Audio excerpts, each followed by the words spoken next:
People. Que pasa, sapa, say what they do. Now, people, this is a response to a video that I spoke about, to an incident that occurred yesterday in Caribbean Estates at the credit union, in which two security guards from Hawkeye, they were conned up, and I think that one did not make it and the next one was taken to the place of recovery. Now, people, I already spoke about the details about that case, so therefore that is that. However, what I am very concerned about is the state of Jamaica as it pertains to the security of the people, as it pertains to this institution being the bank, and the type of security that is being offered to Jamaica, the options that Jamaican have, and the options that business institutions have. Now, as a country, we have the JCF, we have the JDF. They are supposed to be the protection for the people, the residents, the citizens of Jamaica, including business establishment.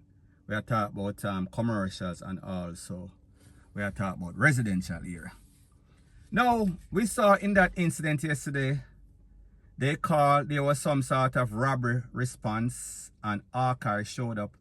However, what I did not see or I did not hear show up first, we are speaking about the Popo, the JCF. Now, people, we live in a country that is plagued with violence. Every day you get up here, say this one get robbed, that one get robbed. So therefore, one would think that security would be our priority, meaning security response as in the JCF. That means that we should have adequate amount of Popo and people. It is not that we don't have the adequate amount of Popo. It is that they are not assigned properly. So therefore, whenever anything happens, and you call the Popo station, you are going to hear one of two things. They don't have any vehicle or they're on the way. However, people, on the way is like when God come. It can be until whenever. You understand what I'm saying? Forever and a day. Now, people, I have had experience as it pertains to the Popo. And people, I am in Kingston. And I called the Popo about an incident in Montego Bay. So people, this is basically what happened. I have some friends that have some property in Montego Bay. And I was on my way to the property, so I called the security at the property. While I was on the phone to the security, talking to the security, somebody was robbing him at that point. So therefore I called while he was being robbed. And I realized that something was wrong, so therefore I called the Popo in a Montego Bay, I think Freeport. Now, people, remember I was in Kingston when I made that call. And then the youth that get robbed, so therefore I kind of hang up, or I think the phone hang up automatically. I guess the people them tell him hang up the phone, whatever the case is. So anyways, I called back maybe about a half an hour later, or a couple of minutes, maybe about an hour later, after the robbery was finished. So I spoke to him and I told him that I had called the Popo, and he said that he also called the Popo, and they said that they were on the way. So I asked him if he's okay. He said that he was okay. And I said, all right, I am on the way. Now, people, this is before the highway that they built. So therefore, it took me about 3.5 hours, maybe 4 hours, to leave from Kingston to go to Mobile. People, this was at about 10 o'clock. When I reached in Montego Bay, maybe about 2 o'clock, the police still did not reach. And people, I am speaking about I called the Popo while the robbery was being executed. Now, people, it took me like 4 hours. When I reached, the Popo was not there. The Popo got there. This incident took place maybe about 10 o'clock in the morning. I got there maybe about 2 o'clock. It took the Popo until after 6 p.m. to get there. Now, people, let me ask you a question. Where the police station is to where that house was, that resident was, it was maybe about 10-15 minutes. It took the Popo 8 hours for a station that is 10 minutes away to actually get to the scene of a crime. So people, the point that I am trying to make is that we cannot take them serious.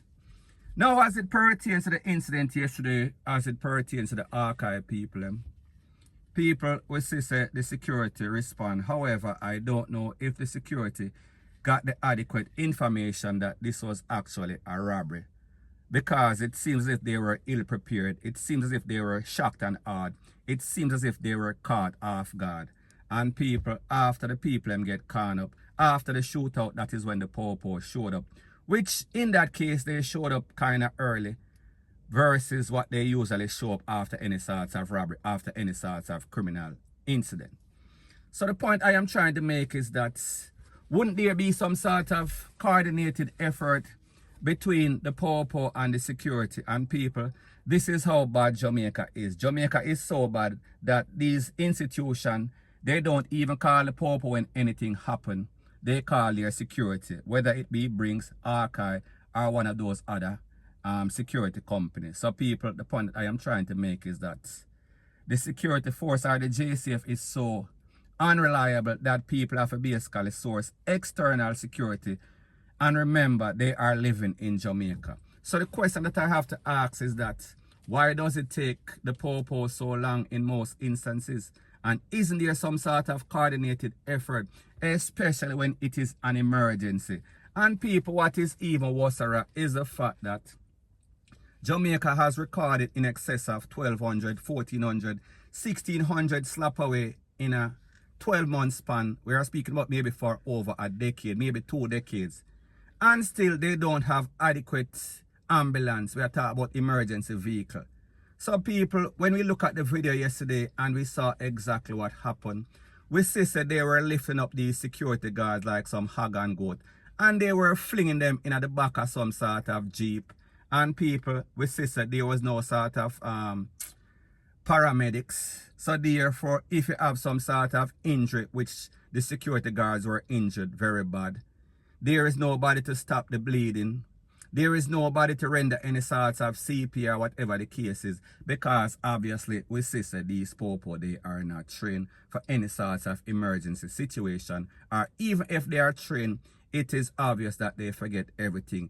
And people, don't get it twisted, don't get it misconstrued. I am not blaming these Popo, because whenever people give a basket for carry water, you can only do so much. So the point that I am trying to make is that for a country such as Jamaica, where have so much sort of crime, we would think that security, emergency vehicle, we are talking about paramedics, we are talking about ambulance, rate and lele, would be the obvious first thing that they would want to do. However, people, we see that is the case.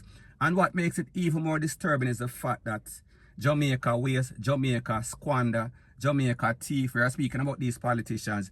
Thief so many millions, hundreds of millions and billions of dollars on an annual basis. However, their priority is not to basically fix the major problem, which is crime, which is violence. So people, the moral of the story is that we live in a state of emergency, literally. However, there is no sort of emergency vehicle, point blank and period. So anyways, people, that is my views on the whole thing as it pertains to that. And like I say, it is just my views and opinion. It is not the gospel. Your views and opinion can be respectfully different from mine. But let me know what you think in the comment section. Bless up.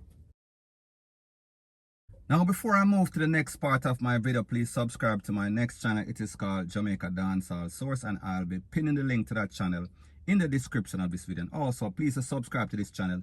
And when you subscribe, please press the notification bell or icon, and also press all in the option. Now, the next thing that is popping in the news is that we see that there seems to be some sort of criminal convention that was being held in Discovery Bay. We are speaking about in St. Ann. And based on the information from the Popo, it is said that in excess of 40 persons were taken into custody this morning at about 4 a.m. at a place called Clock Tower Guest House. We are speaking about in Discovery Bay. Now, based on the Popo, they said that they were acting on intelligence. They were looking for a suspect in some sort of slapaway in St. James. However, upon reaching the property, they found 40 persons from various addresses in Jamaica. We are talking about Kingston, we are talking about Spanish Town, we are talking about St. James, we are talking about Lucy, we are talking about any and every place. Dog, puss and mama, everybody did it. Now, based on the Popo, they also said that they took everybody in. People them took a bus and they took all 40 plus persons to the Popo station, and when them take a stock, 2 persons were also wanted for some sort of triple slap away in a Steer Town we are speaking about in St. Ann.